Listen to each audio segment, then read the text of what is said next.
leading us. Without objection, Mr. Roy will be permitted to participate in this hearing. The chair now recognizes himself for an opening statement. On the third day of this administration, January 23rd, 2021, the White House sent an email to Twitter. The email said this: wanted to flag the below tweet, and I'm wondering if we can get moving on the process for having it removed ASAP, in all caps. That third day, what did that tweet say? Tweet from Mr. Kennedy said this: Hank Aaron's tragic death is part of a wave of suspicious deaths among elderly closely following administration of the vaccine. He received the vaccine on January 5th to inspire other Black Americans to get the vaccine. Now, what's interesting about the email that the White House sent to Twitter is the subject line says, flagging Hank Aaron misinformation. Now, misinformation is when you don't have the facts right. You're saying things that aren't true. But when you look at Mr. Kennedy's tweet, there was nothing in there that was factually inaccurate. Hank Aaron, real person, great American, passed away after he got the vaccine, just pointing out facts. And yet the White House, on the third day, was trying, actually, 1:04 a.m. on January 23rd, 2021, 37 hours into the administration, they were trying to censor Mr. Kennedy. I find that interesting, the irony here, trying to censor the guy who's actually their Democrat primary opponent. Go figure. 3 months earlier, the FBI helped censor our second witness, Miss Morris's story. Her story in the New York Post about emails on the Hunter Biden laptop. And we know the FBI censored her because of work this committee has done to uncover what happened, and because of our third witness, Mr. Sauer, the lawsuit that he argued on behalf of Louisiana and Missouri in federal court, in a case that they got the amazing ruling from on July 4th, just 2 weeks ago.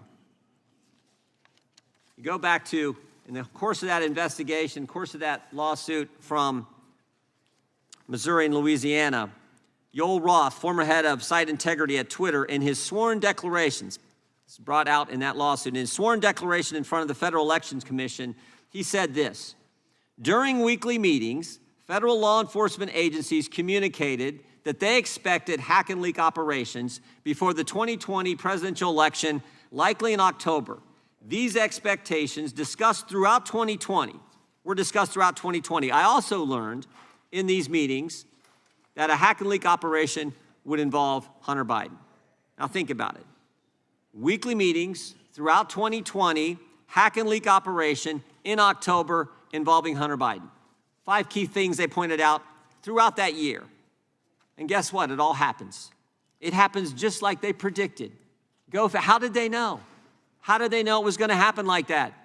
Because they had the laptop. They had the laptop for 10 months before Miss Morris's story on October 14th. Her story breaks that day. That same day, October 14th, 2020, Twitter meets with the FBI, specifically the Foreign Influence Task Force at the FBI. Later that same day, again, the day her story comes out, Facebook also meets with the FBI. The head of the Foreign Influence Task Force now is Laura Demlow, and this committee interviewed her just 3 days ago. And what an interesting interview that was. We asked her about these meetings.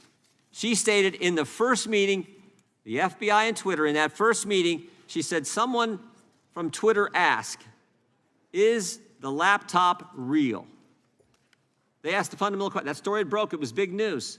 Twitter asked the FBI. They're right there in front of them. They've been prepping them for a year. They asked the FBI, is the laptop real? Ms. Demlow conveyed to the committee this week, an FBI agent answered, yes, it is.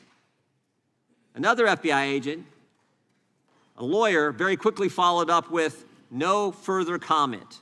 So again, here's the scenario. The story breaks.